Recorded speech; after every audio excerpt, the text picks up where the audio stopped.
नमस्कार दोस्तों, स्वागत है आप सभी का एक बार फिर से मैथ्स वन एजुकेशन में। चलिए आगे बढ़ते हैं ट्रायंगल्स चैप्टर के छठे पार्ट की तरफ और इसमें हम डिराइव करेंगे ट्रायंगल से रिलेटेड एक नेक्स्ट थ्योरम। तो सबसे पहले इसका स्टेटमेंट देख लेते हैं।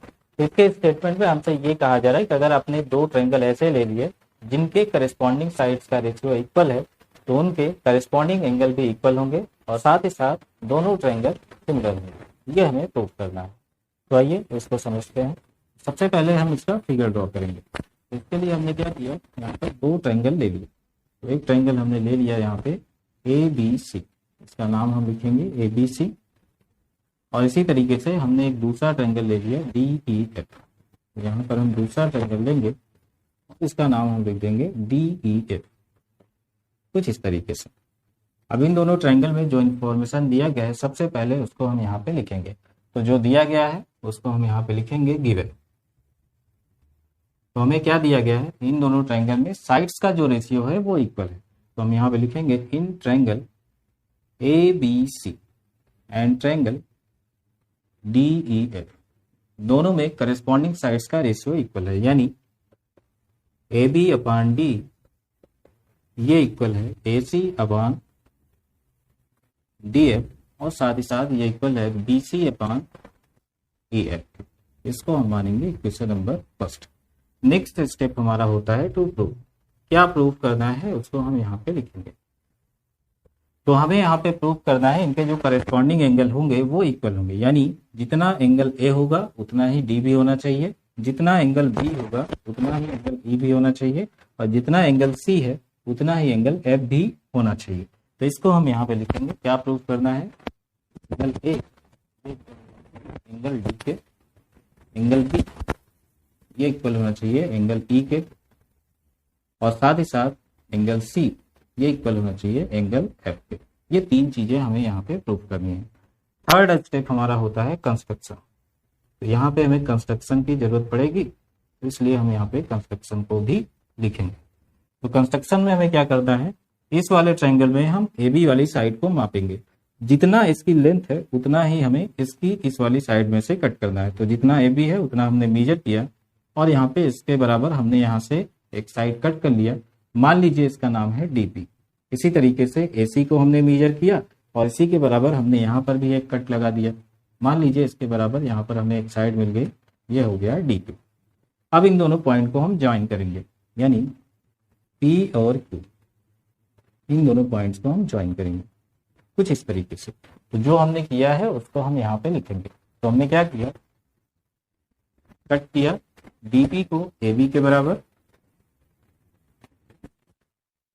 और दूसरे नंबर पे हमने क्या कट किया, DQ को AC के बराबर। DQ this is equal to AC।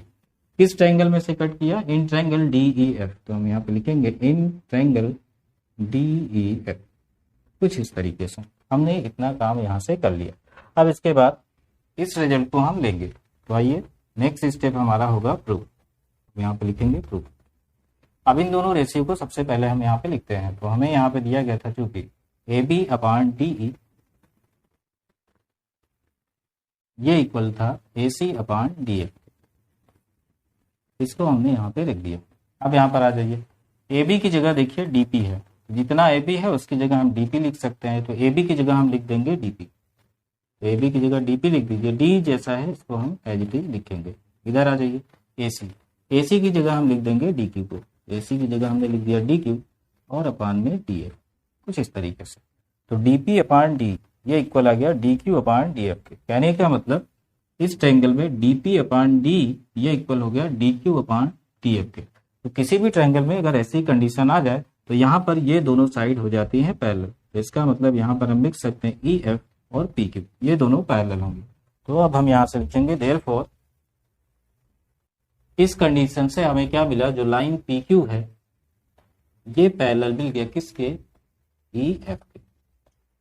चलिए अब इसके आगे देखिए। अब इस ट्रायंगल में आपने देखा ये EF और PQ ये दोनों हो गए पैरेलल। तो यहां से हमें दो रिजल्ट देखने को मिलेंगे। तो क्या क्या मिलेंगे उसी को हम आगे लिखते हैं। तो यहां से हमें सबसे पहला जो रिजल्ट देखने को मिलेगा वो क्या मिलेगा, इनके करस्पॉन्डिंग एंगल इक्वल होंगे। तो पैरेलल लाइन के करस्पॉन्डिंग एंगल इक्वल होते हैं, यानी जितना एंगल ये है उतना ही एंगल ये भी होगा और साथ ही साथ जितना एंगल ये है उतना ही एंगल ये होगा। तो यहां से हम लिखेंगे angle P this is equal to angle E।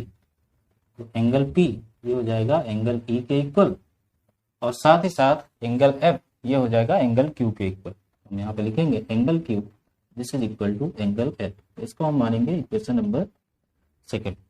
और एक रिजल्ट यहाँ से हमें देखने को मिलेगा, तो इसी के आगे और कंटिन्यू करते हैं।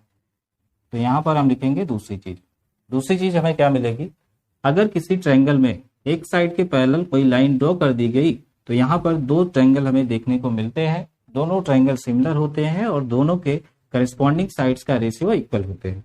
तो यहाँ पर ये ट्रायंगल और ये बड़ा वाला ट्रायंगल दोनों सिमिलर है और इनके करस्पॉन्डिंग साइड्स का रेशियो इक्वल होगा। तो आइए इसको यहाँ पर लिखते हैं। तो हम यहाँ पे क्या लिखेंगे, छोटे वाले ट्रायंगल का साइड DP अपान बड़े वाले ट्रायंगल का side D this is equal to छोटे वाले ट्रायंगल का साइड DQ अपान बड़े वाले ट्रायंगल का साइड DF, और ऐसे ही छोटे वाले ट्रायंगल का साइड PQ अपान बड़े वाले ट्रायंगल का साइड EF, कुछ इस तरीके से। अब यहां से फिर से हम DP और DQ इसको रिप्लेस करना चाहते हैं AB और AC से। तो जहां पे DP है उसकी जगह हम लिखेंगे AB। तो DP की जगह हम लिख देंगे AB और upon D this is equal to DQ। DQ की जगह हम लिख देंगे AC और upon DF this is equal to, ये जैसा है इसको हम एज इट इज लिखेंगे PQ अपान DF। इसको मान लेंगे हम इक्वेशन नंबर थर्ड। अब यहाँ पर आ जाइए, फर्स्ट इक्वेशन और थर्ड इक्वेशन दोनों को हम कंपेयर करते हैं। तो यहाँ पर देखिए AB अपान D, यहाँ पर AB अपान D, AC अपान DF, यहाँ पर AC अपान DF। अब यहाँ पर आ जाइए BC अपान EF और यहाँ पे PQ अपान EF। तो यहाँ पर देखिए इतना पार्ट इतने पार्ट के इक्वल है, इसका मतलब इसका जो तीसरा पार्ट है वो भी इसके तीसरे पार्ट के इक्वल होना चाहिए।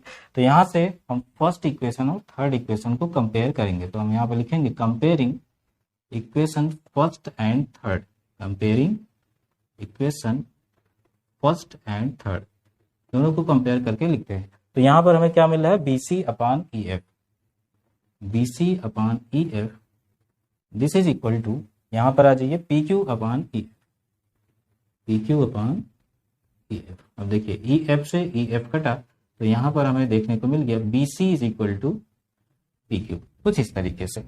अब BC आ गया PQ के इक्वल। अब यहाँ पर आ जाइए एक रिजल्ट हमें और देखने को मिलेगा। अब दो ट्रायंगल हम लेते हैं, तो एक ट्रायंगल हम ये वाला लेंगे और एक ट्रायंगल हम ये वाला लेंगे। इन दोनों में आप देखिए जितना AB था उतना ही हमने कट किया था DP को, यानी ये साइड इस साइड के इक्वल थी, जितना AC था उतना हमने कट किया था DQ को, यानी जितना ये साइड था उतना ये भी था। और अभी अभी हमने पाया कि जो BC है वो PQ के इक्वल है, यानी इसकी ये साइड इसकी इस वाली साइड PQ के इक्वल है। तो आपने देखा क्या, इस ट्रायंगल की तीनों साइड इस ट्रायंगल की तीनों साइड के करेस्पॉन्डिंग इक्वल है। तो अगर कहीं पर एक ट्रायंगल की तीनों साइड अगले ट्रायंगल की तीनों साइड के करेस्पॉन्डिंग इक्वल हैं तो दोनों ट्रायंगल हो जाते हैं कॉन्ग्रुएंट। तो अब हम यहां से लिख सकते हैं देयरफॉर ट्रायंगल ABC, इस ट्रायंगल को हम कॉन्ग्रुएंट लिख सकते हैं किस ट्रायंगल के, DPQ के। तो हम यहाँ पे लिखेंगे this is congruent triangle DPQ के, कुछ ऐसा। तो इसका मतलब अगर ये दोनों ट्रायंगल कॉन्ग्रुएंट हैं तो इनके करस्पॉन्डिंग पार्ट भी इक्वल होंगे। तो अब यहाँ पे हमें एंगल चाहिए, इसका मतलब ये वाला एंगल जितना है उतना ही एंगल ये वाला भी होगा। तो हम यहाँ से लिख सकते हैं देयरफॉर जितना एंगल A होगा उतना ही एंगल D भी होगा, और जितना एंगल B होगा उतना ही एंगल P भी होगा। तो हम यहाँ पे लिखेंगे angle B this is equal to angle P, और तीसरे नंबर पे जितना एंगल C होगा ये वाला उतना ही एंगल Q भी होगा। तो यहाँ से हम लिख सकते हैं angle C this is equal to angle Q, कुछ इस तरीके से। अब आ जाइए सेकंड इक्वेशन की हम हेल्प लेते हैं। तो जहां पर एंगल P है उसकी जगह हम लिख सकते हैं एंगल E, तो यहीं पर हम लिखेंगे। तो आगे आ जाइए, यहाँ पर हम लिखेंगे angle A is equal to angle D, next angle B this is equal to, P की जगह हम लिखेंगे एंगल E, तो P की जगह हम लिख सकते हैं एंगल E, और next angle C this is equal to angle Q। तो एंगल Q की जगह हम क्या लिख सकते हैं, एंगल F। तो यहाँ पर हम उठा के रख देंगे एंगल F। यही हमें प्रूफ करना था, ये हमारा आ चुका है।